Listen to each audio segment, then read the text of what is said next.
बिस्मिल्लाहिर्रहमानिर्रहीम अस्सलाम वालेकुम। Welcome to my channel. तो आज मैं आपकी खिदमत में बनाऊंगी पिज़्ज़ा हम होममेड बनाएंगे घर की चंद चीज़ों से बच्चों को खुश करने के लिए। तो चलें आए इसकी रेसिपी स्टार्ट करते हैं इसको बनाना। और आपको ना बाज़ार जाने की ज़रूरत है और ना ही मार्केट जाने की ज़रूरत है। चलें शुरू करते हैं बिस्मिल्लाहिर्रहमानिर्रहीम। और इसके पिज़्ज़ा बनाने के लिए हमने 4 स्लाइस लिए हैं। ये रेगुलर ब्रेड है जो हम आम घरों में इस्तेमाल करते हैं। और एक अंडा हमने इसमें ऐड किया है। अंडा और ब्रेड तो तकरीबन बच्चों वाले घरों में लाजमी होता है, तो इसीलिए ये होममेड मैं कह रही हूँ। तो आधा कप इसमें हमने सूजी का लिया है। ये वही सूजी है जो हम हलवा बनाने के लिए इस्तेमाल करते हैं और इसकी बाइंडिंग इसके साथ बड़ी ही अच्छी होगी। तो इसके साथ हम ऐड करेंगे 1/4 टीस्पून नमक का हमने ऐड कर लेना है।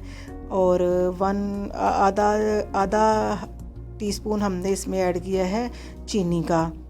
तो अगर आपकी ब्रेड मिल्की है या मीठी है तो आप चीनी ना भी ऐड करें। 1/4 टीस्पून इसमें हमने बेकिंग सोडा ऐड किया है। अगर आप बेकिंग पाउडर डाल लें वो भी ठीक है, दोनों में से किसी एक चीज़ को हमने ऐड करना है।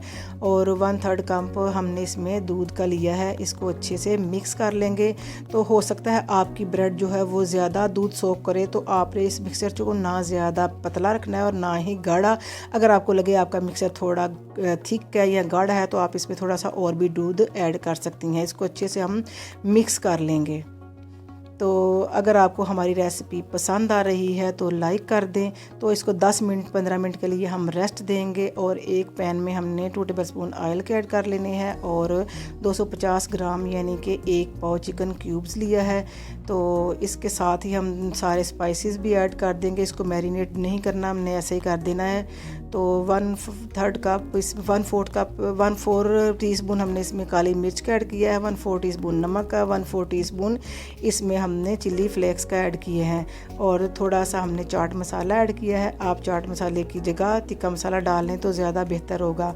2 टेबलस्पून हमने इसमें सोया सॉस के ऐड किए हैं। इसको करेंगे अच्छे से कुक। मीडियम आंच पे इसको हमने अच्छे से कुक कर लेना है ताकि इसका पानी खुश्क हो जाए और जो चिकन है हमारा अच्छे से वो गल जाए। तो अभी तक आपने अगर हमारे चैनल को सब्सक्राइब नहीं किया तो फटाफट सब्सक्राइब कर लें, और अगर कर लिया है तो बहुत ज़्यादा आपका थैंक यू और शुक्रिया। तो ये अच्छे से चिकन हमारा कुक हो गया है। इसको हम साइड पे कर लेंगे और एक तवे को हम प्री हीट होने के लिए रखा हुआ है। जैसे ये प्री हीट हो जाए 2 टेबलस्पून इसके ऊपर ऑयल हम करेंगे ग्रीस ब्रश की मदद से। और साथ ही इसकी फ्लेम हम बिल्कुल लो कर देंगे। बकाया सारा काम हमने लो फ्लेम पे करना है। और जो मिक्सचर हमने रेडी किया है इसको एक दफ़ा फिर हिला लें अच्छे से, और इस तवे के ऊपर हम अच्छे से इसको फैला देंगे इक्वल। तो लो फ्लेम पे आपने इसको ना कुक करना है। तो अच्छे से आप किसी स्पैचुले की मदद से या किसी चम्मच की मदद से इसको ना इक्वल स्प्रेड कर दे ताकि इसकी अच्छे से एक रोटी बन जाए। तो ये देखिए बड़ा अच्छा सा हमारा जो है वो पिज़्ज़ा जो है वो हो गया रेडी। इसको हम ना लो फ्लेम पे तकरीबन 5-7 मिनट लगेंगे इसको एक साइड ना कुक होने में। इससे टाइम ज़्यादा और कम भी लग सकता है, लेकिन आप देख लें कि जैसे इसको बिल्कुल पकाना नहीं, बस इसका इतना अच्छा सा हो कि लाइट सा कलर इसका आ जाए और ये इसकी साइड चेंज अच्छा आसानी के साथ हो सके, इतना इसको हमने ना कुक करना है। तो ये बड़े अच्छे से एक साइड हमारी कुक हो गई। अब हम किसी प्लेट को रख के आराम के साथ इसकी दूसरी साइड को चेंज करेंगे।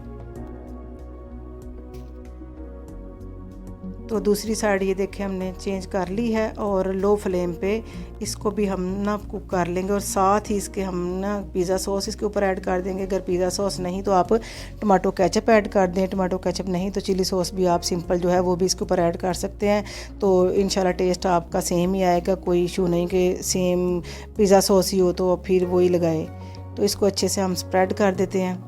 तो इसके ऊपर थोड़ी सी ग्रेट हुई हमने चीज़ ऐड कर देनी है। आप प्यारे प्यारे कमेंट ज़रूर किया करें, आपके कमेंट पढ़ के अच्छे वाले मैं बड़ी खुश होती हूँ। तो आप कमेंट करने में और लाइक करने में यकीन माने बड़ी कंजूसी करते हैं, दिल खोल कर कमेंट किया करें। तो चीज़ लगाने के बाद इसके ऊपर हमने थोड़े से प्याज स्लाइस कट करके वो ऐड लगा दिए हैं और साथ साथ थोड़ी सी शिमला मिर्च कटिंग करके वो भी इसके ऊपर ऐड कर देनी है। तो ज़रूरी नहीं कि आप शिमला मिर्च और प्याज ही लगाएं, जो आपके बच्चों को या आपको पसंद है सब्ज़ियां वगैरह इससे ज़्यादा भी लगा सकते हैं। ज़रूरी नहीं कि थोड़ी ही लगाएं, ज़्यादा सी जोन सी आपको सब्ज़ियां पसंद है वो इसके ऊपर आप लगा दें। तो जो चिकन हमने रखा था कुक करके, इसके क्यूब जो हैं वो भी थोड़े थोड़े फासले के ऊपर वो भी हम इसके साथ ही ऐड कर देंगे। तो फ्रेंड एंड फैमिली में भी आप ज़रूर शेयर किया करें हमारी रेसिपीज़ और हमारे चैनल को। तो अच्छे से इसको स्प्रेड कर दें ताकि ये इक्वल हो जाए सारा जो ना मिक्सर हमने इसको ऊपर ना ऐड किया है। तो यकीन माने बच्चे बड़े ज़्यादा खुश होंगे, बहुत मज़े ले लेके खाएंगे और आप भी साथ ज़रूर खाएंगे, मुझे यकीन है इंशाल्लाह। और ऊपर से फिर हम चीज़ की कोटिंग कर देंगे जितनी आपको चीज़ डालना चाहते हैं। थोड़े से ऑलिव्स हमने ब्लैक वाले लिए हैं, अगर ब्राउन लगाना चाहते हैं वो भी लगा लें, नहीं लगाना चाहते तो ऑप्शनल है, स्किप भी आप कर सकते हैं। तो ये हमारे बच्चे भी वैसे नहीं खाते लेकिन मैंने लगा दिए हैं खूबसूरती के लिए, इसकी गार्निश के लिए। तो 10 मिनट के लिए इसको हम लो फ्लेम पे कुक करेंगे। तो ये देखिए चीज़ हमारी अच्छे से मेल्ट हो गई है और बड़ी ही अच्छी इसकी खुशबू और फ्लेवर और टेस्ट और जायका है। यकीन माने आप बनाएंगे ना तो आपको ख़ुद यकीन नहीं आएगा कि ये आपने ख़ुद घर में बनाया है। इतना मज़े का ये बनता है और झटपट बन जाता है। तो आपको अगर हमारी रेसिपी अच्छी लगे तो लाइक ज़रूर करें, कमेंट करें, शेयर करें ज़्यादा से ज़्यादा। तो बेल आइकन के बटन को भी ज़रूर प्रेस किया करें क्योंकि उसके साथ नई जो वीडियो आएगी वो खुद ही आपकी स्क्रीन के ऊपर आ जाएगी, आपको सर्च नहीं करना पड़ेगी। तो नई वीडियो के साथ फिर हाज़िर होंगे। अल्लाह हाफिज़।